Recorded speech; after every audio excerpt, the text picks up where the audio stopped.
Hey, good evening, everyone. That's Gary here. Oh man, it's like 10 o'clock on a Saturday night. I never record at night. First time for everything. Anyway, I got thinking about doing this episode because there's going to be a lot of content in this one. I hope it doesn't go too long. Um, me and my siblings have started a email thread because now I've got a brother in New Hampshire and then two siblings in Cincinnati, and since my dad's been in memory care, we communicate by way of email, and it's a chain. We discuss things pertaining to my father, and here of late, my older brother in New Hampshire made a blanket statement regarding me, talking about me and with everybody else in the thread, and that we have these family reunions every summer on Cape Cod, Massachusetts. They've been going on for centuries, and I missed it. I've missed the past three. Two because I was working I just didn't go this year. I just didn't have any interest in traveling this year. Now, although I was retired for it, I just didn't go. And so my older brother made a statement in one of these threads saying, "Oh, brother Gary never travels. He never goes anywhere." And that just fucking ran a fucking spike in my nails. I was like, really? And he did that. He sent that thread out earlier this summer, and it just stuck with me. So I figured I'll talk about it a little bit. Not so much the email thread, but the fact that he said I don't go anywhere. Is anyone out there? There's a few people on here that know me, that are my subscribers, that are friends of mine, and they know that I'm an open book. I mean, Gary, if you don't want Gary to know what he's thinking, don't ask him. If Gary's pissed, because I was an assistant manager, I was an assistant meat manager, and so it was like good cop, bad cop. I was always the bully, didn't want to be, but that's my job. And then the head meat cutter, he ran the show, and then the assistant head meat cutter, he was the disciplinarian, in my case, the shit starter. And I'm getting a few smiles out there on that one, I'm sure. But I'm an open book. I share all kinds of my stories with coworkers and things I've done in my life, places I've gone, but not everything. I mean, my mother and I were really tight. We were like tight, real tight. I was a mama's boy, she made no bones about it either, which pissed me off because it was like really all that pressure on my siblings. Which made no bones about it. I was her favorite. And so anyways, after he made that statement, I'm thinking, the one thing in my life that I do hold near and dear to me is I have a side of me that's very private. And some of my friends that might be watching this today are not going to. There's something aside about me they've never heard before, and they're going to hear it tonight because it just all stemmed on that email thread. I've been in 24 states in America, and I've been out of the country 5 times. So when I'm not bragging. This is my brother Michael, if he's watching this, which I doubt he is. I've traveled a lot in my life. If I was not in a car going somewhere that was close to where I was living, I was in an airplane. I was always going somewhere. I was curious, and the only person that knew about my travel was my mother. I didn't tell my siblings. Didn't tell my dad. Didn't tell any of my close friends. I just made a decision that I was going to go, and I was curious. I was always a curious kid, and I think most young adults are curious. We had this wanderlust, they call it. Well, I went places. I saw shit. I wanted to see shit. I'm not going to go into great detail. I'm going to share one story with you, but I didn't go into. I'm not going to go into great detail of where I've been, but I've been all over the Midwest. I've been down south. I've hit every state down there. I think the coolest, the most magical state I've ever seen, and there's a lot of content, but I'm not going to go into it, was Texas. Texas was a neat fucking state. That's all I'm going to say on Texas. I don't want to spend a lot of time talking about it. I can spend an hour talking about what I saw in Texas. But what I want to go on, I did something pretty incredible when I was 29 years old. I had a 2 weeks vacation with the company I was with, and I jumped on a plane with a buddy of mine, and we went to a resort in Mexico called Playa del Carmen. It was an all-inclusive resort. It was at the time I forget, it was in the early 90s. It was like 700 and change. It included airfare and all inclusive, all the booze you wanted, all the food you wanted, and the food I thought was horrible, but the booze, we were drunk every fucking day. I did something, and the reason why I went there is because I researched scuba diving with in cages with sharks. That's something I've always wanted to do at a young age, and if I had the opportunity to do it again at age 65, I would do it. That's how fucking amazing it was. I took a class in Cincinnati, a scuba diving class in Cincinnati, about a week long, and I didn't get certified. I didn't go that. I mean, I didn't want to get certified. I just wanted to get the nuts and bolts of it. I wanted to be able to put the mouthpiece in, turn the oxygen on, look at my regulator and all that shit on my wrist, go down and be able to breathe underwater. I thought that'd be kind of cool, breathing underwater. But there was a purpose behind it. I wanted to learn how to do a little bit of that, but I didn't want to be certified because it was just too long of a program. I didn't have all the time in the world to do it. It was a knee jerk. I knew I wanted to do it. My buddy Chris at the time, who's no longer alive, he wanted to do it. And I said, okay, let's do it. So we both took the class together in Cincinnati. We both went into a pool in Cincinnati and passed a little test, but we weren't certified. He went and got certified when he got home, but we didn't. And we went on this excursion off the coast of Cancun. We went out. There was 2 boats, and they submerged these cages underwater. And boy, talk about my adrenaline was pumping. I was on the top of the boat getting ready. I was getting all my gear on. They were hooking me up to the hoses and all that bullshit. Got my tank on, and they explained it on the way out, what to expect, what to do. There was 2 types of sharks we were going to see that day. One was a bull shark, and one was a great white, a white shark. And so the guy in the boat said to me, he goes, I said, how am I going to tell the difference? And he looked at me, he laughed. He goes, you know anything about sharks? I said, well, yeah, I've done a lot of research on sharks at a young age since high school. And he goes, okay, so you know a great white's got that big white belly? I said, yeah. He goes, that's the great fucking white. I said, okay. He goes, none of the other sharks have that big white belly. That's how you know. And they're huge. You'll know. You'll know when you see one. So we get in the cage, and they lower the cage under the water. Now, if I looked and I was looking up, the cage was only about 2.5, 3 feet from the surface. We were right there. We didn't go real deep. We were right near the boat and close to the boat. And then I looked to my left, and Chris was next to me, and I looked, and the cage would fit. The cage we were in was a six person cage, but it was just me and Chris and one of the diving guys, one of the people for the excursion on the boat. He was with us, and he was to my right, and he tapped me on the shoulder, and I looked at him, and he pointed over to my left, and I looked to my left, and the boat that was about, I don't know, 25, 30 feet away from us, so we could see the people in that cage pretty clearly. Because the waters in Cancun were crystal clear. I mean, they were beautiful, beautiful, beautiful, clear water.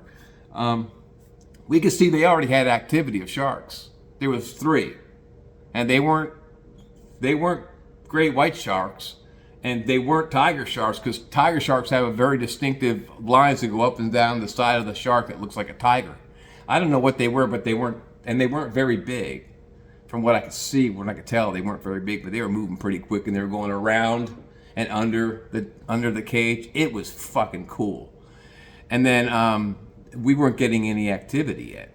And I looked back at him, and he's looking at me, and we're just waiting, patiently waiting, and nothing's going on. Well, I'm looking over there the whole time, looking at these, and Chris and I are looking over there, look at the activity. It's like, well, if we can't see one up close, well, we could watch their show. Well, in front of us, right in front of us, so from my shoulders down was all cage, and from my neck about 6 or 7 inches above me was all open. Could a shark get in there? No, it was designed where a shark couldn't get his head in there, but it was open, wide open. I could stick my arm out there. I wouldn't do it because I don't want to lose my arm, But I mean, that's how real it was. It was fucking insane, you know. And then all of a sudden, maybe not all of a sudden, but I guess we were down there about 5 minutes. And oh, and by the way, Chris had a snorkel that day. He didn't use the tank, so his snorkel was right up on top. I used the tank. He just freaked out in the last minute, didn't want to use the tank, so we were just breathing through a snorkel. So I get tapped on the shoulder by this instructor guy, and then he starts pulling on my shoulder on the rubber suit I had on, and I look at him, and as I'm looking at him, I see it was eerie. I mean, to this day, I remember the story like it happened yesterday. It was very vivid. I see coming out of the murky water. It wasn't murky; it was very clear, but this was at a distance. I see this formation coming, real slow, but it was below the cage, and it was a giant, massive shark. I mean, I don't know, 15, 16 foot, but it was below the cage. It was going under us, and I couldn't tell what kind of shark it was because it had all I saw was a black top, you know, and it went under us, and it passed us, and it went past the other cage, and I saw its fin, you know, doing this, and it took off, and it went deep. I'm thinking, what the fuck was that? And of course, we didn't have microphones, so we couldn't tell what was what, who was who. And so I'm looking at the guy, and he's doing this with his finger, like hold on. And then that's what I was reading from him, and which is not what I couldn't tell what he was doing. And so we waited another 3 or 4 minutes, and we aren't getting any action. Nothing's happening.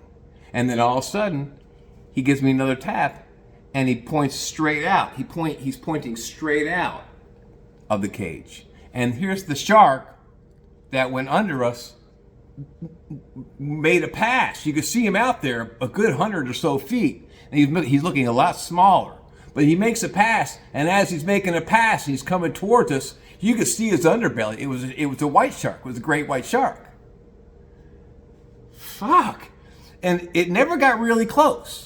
It was curious enough where it got a little closer, but it wasn't like those other little sharks that were in the cage down the way that were smaller sharks.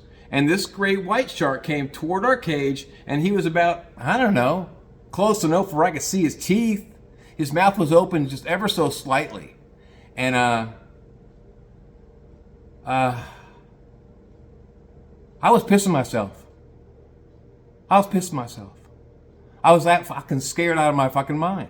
And it made a turn and it passed right past us. And that was that. The show was over.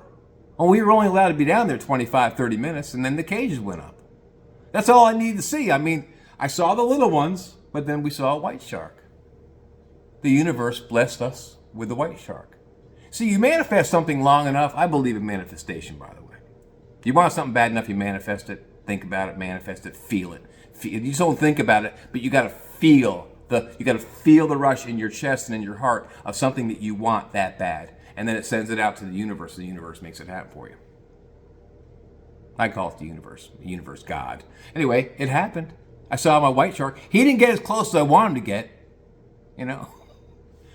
But that's something I've never shared with anyone. My mother knew about that. My mother knew about all my secrets. All my secrets. But yeah, the cage went to the top of the boat. We got out, and the guy that was with us in the cage, he said, "What'd you think?" I said, "Well," he goes, "What?" "Well," I said, "Well, it wasn't close enough." He goes, "How much closer did you need it to be?" I said, "I don't know. He looked like he was about 20 feet away." He goes, "No, he was right up on the cage." He said he was right up on the cage. He was like a good 8, 9 feet away from the cage. How much closer did you want him to be? He goes, "You didn't want him much closer than that, because then he'd get violent." He was just checking you out. He was looking at you. He's looking at your buddy. He was looking at me. You know, they're curious. And so that was that. And that was the end of the excursion. We came up on top of the boat, had a few beers, and tooled on back to the resort. Took us about an hour to get home. We were out pretty far, but that was pretty neat. Diving with sharks. That's something I'd like to do again. It was that cool. I've done plenty of snorkeling. Snorkeling snorkeling off the East Coast, and those waters are kind of murky and you can't see much. And the coral reef action, there's not a whole lot there. I'd like to do some coral reef snorkeling, like in the Bahamas and stuff like that. I went to Bermuda once, and that was kind of cool. Bermuda, what a beautiful place. The minute you get off the plane, you could smell the jungle around you. I call it jungle because there was foliage everywhere. Trees and plants that I've never seen before in the United States. I mean, it was just so beautiful. Bermuda was just beautiful. We were there for almost a week. That was pretty cool. But yeah, so and I hope my brother Michael's watching this program right now, because I didn't want to fight with him. I figured he had too many scotches that night he sent that email out, but because he'll make blanket statements like that after he's drinking a few pops, you know. But yeah, I've been around a lot, and now that I'm retired, I'm going to do a little bit more traveling. But yeah, generally speaking, I was real private when it came to family stuff, because my friend Angie used to say to me all the time, and she said, don't tell someone that I've been friends with Angie going on 25 something years, and we're pretty close friends. She knows me better than I know myself in a lot of ways. Anyways, she would share with me stuff like, she goes, Gary, if you really want something, if you have a dream to do something, don't share it with anybody. You can share it with me, you can share it with your mom, but don't share it with just anybody, any Tom, Dick, or Harry out there. And that goes for anyone watching this program, because she said what it does is they cast a shadow of doubt on that. And I don't think people do it out of malice. I think it's human nature. They'll say shit like, well, you know, you don't know. Are you sure you want to do that? Are you sure you want to have a racehorse? Are you sure you want to have that Corvette? I mean, not a Corvette guy. I'm not going to get that low in the car. It's bad enough climbing in my Cadillac, for Christ's sakes. But I mean, you know, just any hopes and dreams. That poster behind me, that picture of that horse, yeah, I would love to have a racehorse. That's one of my dreams. And I'm going to have one, goddammit. I'm going to fucking have one. But so for the longest time, I would tell my buddies all that, and Angie'd say, Gary, don't share that with people. Don't tell people what you want, because then they're going to cast a shadow of doubt. And then if they cast a shadow of doubt, that's going to put a seed of doubt in your brain, and it's going to spoil the whole fucking manifestation of what you want. We're energies. Life is just energies. I read something one time, and I never forgot it. It says, we live and we die, and what's in between counts. So, you know, the minute we're born, we're destined to die. So live your best life in between. Be true to yourself. Be true to your neighbor. Try to be true to people. Don't lie. Don't cheat on them. Don't steal. Don't do any of that bullshit. Try to live a healthy life. And if you're going to do something, you want to travel a little bit, travel. Don't tell anybody you're going to travel. Just fucking do it. I think one of the coolest places I was Texas. And the next coolest place I've ever been to was Niagara Falls. I thought that was pretty fucking magnificent. And I went by myself. I jumped in a car. This was back in 1985, just after I got home from Cape Cod. I jumped in a car and drove up to Canada. That's when all you need to get across the border was an ID. Nowadays, you need a fucking passport. Blood type, height, weight. And they want your liver, they want a kidney. You can't get across the borders anymore without giving half your fucking soul away. And I drove into Canada. I was there for almost 4 days. Stayed at a Holiday Inn right next to the falls. I went in the Maid of the Mist, and it was fucking amazing. You get in the Maid of the Mist of the boat, you go in there and they get really close to the falls, you look up at these magnificent falls and it's the thundering fucking roar coming down at you. God damn. That sent a shiver down my spine. But yeah, you should travel alone. If you at least go somewhere by yourself once a year. It's good for the soul. Well, I'd still do it. Anyway, so my brother Mike's watching this tonight. Well, fuck off, you know? Fuck you. I love my brother. I'm just saying that for fun. But truly, brother Gary doesn't travel. Here. Can you hear this? Let me turn it up for you, Mike. So, anyway, enough of that. It's getting late. God damn it. I got to get my hot cup of tea in me and watch some more TV and then go to bed here shortly. I like to read a little before I go to bed sometimes, too. Roger gave me some cool books on bears. I want to read about those. I've been reading about bears. They're pretty cool. Anyway. Not real cuddly, but they're cool. Anyway, I've been running my mouth quite a bit tonight, and I'm done. I'm done talking. starting to sweat. God damn it, I got to turn the heat down. All right, y'all have a fantastic weekend. Have a nice Christmas. I'm sure I'll talk to you after Christmas. No, wait a minute. That's 2 weeks away. I'll talk to you before Christmas. But you have a good night, and take care of yourselves and each other. Be safe out there for the holidays. Talk to you later. Bye-bye.